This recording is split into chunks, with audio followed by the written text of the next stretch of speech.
北欧战神芬兰，一个面积只有33万平方公里的国家，却击败了当年横行一时的苏联，就连德国也没能捞到好处。今天火力军就来聊聊芬兰的军事实力。2022年的全球军事实力排行榜中，芬兰排在59名，在世界198个国家中也算是第二梯队。当然，这个排名不是火力军凭空捏造，是全球火力指数 GFP 的排名。GFP 是世界上最著名、最权威的军事排行榜之一，其数据库主要收集世界各国军队信息，并进行分析和总结。其评估方式极为复杂，综合考虑50多个不同因素，根据相关计划结果，得到一个大致反映某国军事实力的评分，也算是公平公正。芬兰的军事实力之所以较为强大，由于周边有苏联这个不确定因素，而且还发生过一系列的军事冲突，所以即使苏联解体之后，也没有落下国防的建设。芬兰的法律规定，18岁以上的男性需要6个月至12个月的兵役。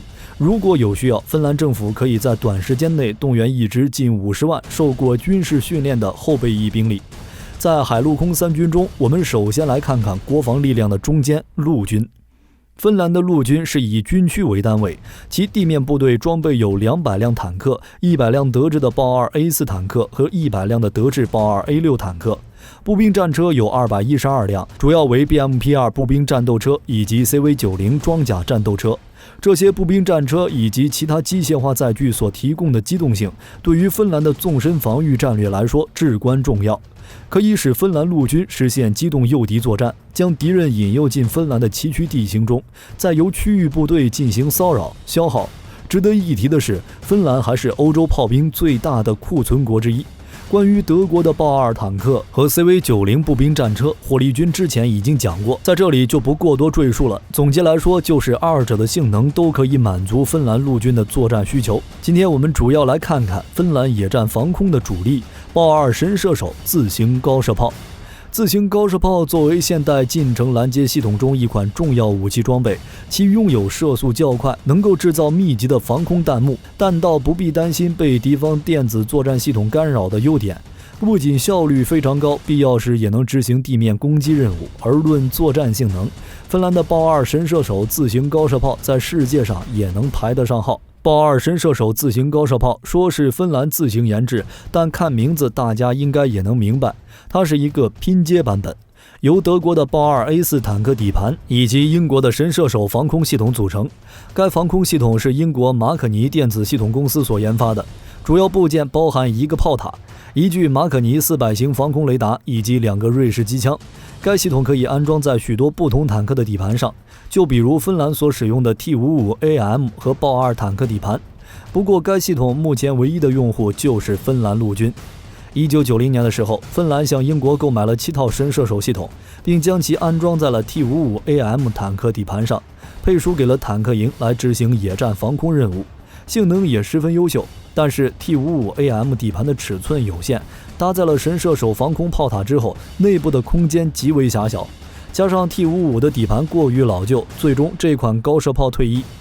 可芬兰不愿放弃这种先进的自行高射炮，便打算使用豹 2A4 坦克底盘。恰好荷兰为了缩减军费，对外出售豹 2A4 坦克，二者一拍即合，芬兰以200万欧元一辆的价格购买了100辆豹 2A6。有了多余的坦克底盘，芬兰的自行高射炮也就展开了研制工作，并且一跃成为了世界上防护性能最好的自行高射炮。虽然体积和重量都有所增加，但相对于之前的高射炮，豹2神射手无论是机动性、跃障性或者是射击稳定性都大幅度提升。豹2神射手车上成员一共3人，其搜索雷达可以探测12公里以内的目标，搭载瑞士厄利孔双联35毫米炮，最高射速为每秒18发，防空弹的初速为1175米每秒，最大有效射程为4公里，每辆备有460发防空碎片弹和40发穿甲弹，在特殊情况下也可以使用穿甲弹攻击敌军的轻型装甲车辆，其对低空目标的拦截命中率达到了 52.4%。豹2神射手自行高射炮拼接的设备可以说强强联合，豹2坦克底盘的可靠性不必多说。瑞士的厄利孔是世界上使用最为广泛的自行高射炮，几乎全世界所有的35毫米口径高射炮技术都来自瑞典的厄利孔公司。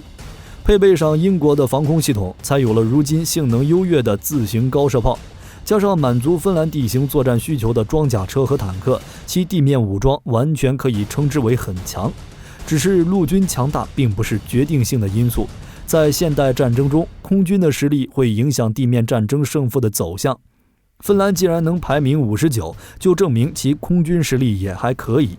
芬兰空军虽然算不上很强大，但也是以高度职业化和战斗力强著称，总兵力大约4400人。芬兰空军是世界上空中军种最古老的一支部队，在1918年3月建立至今。其总部下分3个司令部以及1个后勤支援单位，负责平时进行芬兰领土的警戒，战时实施航空作战的任务。其主力战机就是美制的 F-18大黄蜂，数量在60架左右。作为美国海军制式战斗机，大黄蜂的性能不容小觑，其机长17米，空重10吨，采用2台 F404 加力涡扇发动机，最大飞行速度 1.8 马赫，雷达告警系统和多模脉冲多普勒雷达也是一个不缺。机身上有9个武器挂载点，可携带 AIM 系列的空导弹、AGM-84 反舰导弹以及 AGM-68 空对地导弹。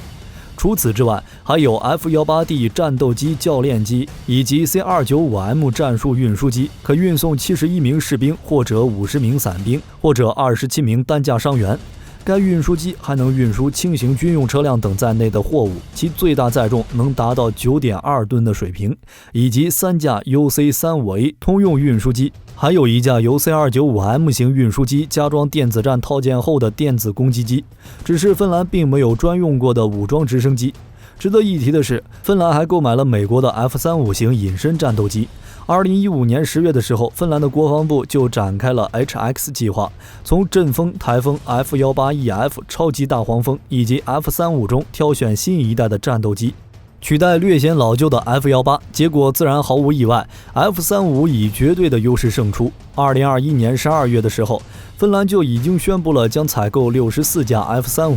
现在已经通过了美国国务院和国会的审批，正式签订了购买合同，价格也算是厚道，95亿美元，包括了战斗机以及相关配套的武器系统。此外，还有接装4年内的所有地勤维护费用。按照合同，首架战斗机将在2027年开始交付，到2030年年底接装完毕。一旦 F-35进入芬兰，其空军实力就会有一个质的提升。而且芬兰是继英国、比利时、荷兰、丹麦、挪威、意大利、瑞士之后第8个从美国购买 F-35战斗机的欧洲国家。美国针对俄罗斯打造的闪电之墙又闭合了一环。聊完陆军、空军，我们再来看看芬兰的海军。相对于陆空两军的实力，芬兰海军则略显薄弱，只有一些导弹艇以及布雷艇，包含4艘哈米纳级导弹艇、4艘老马级导弹艇、海曼马级布雷舰2艘，其他各型水雷战舰艇16艘，还有多达196艘各种小型登陆艇和各型辅助舰船。只是没有航母，没有两栖攻击舰，没有驱逐舰，没有护卫舰，没有潜艇。这点其实无可奈何的，不是芬兰不想发展，只是条件不允许。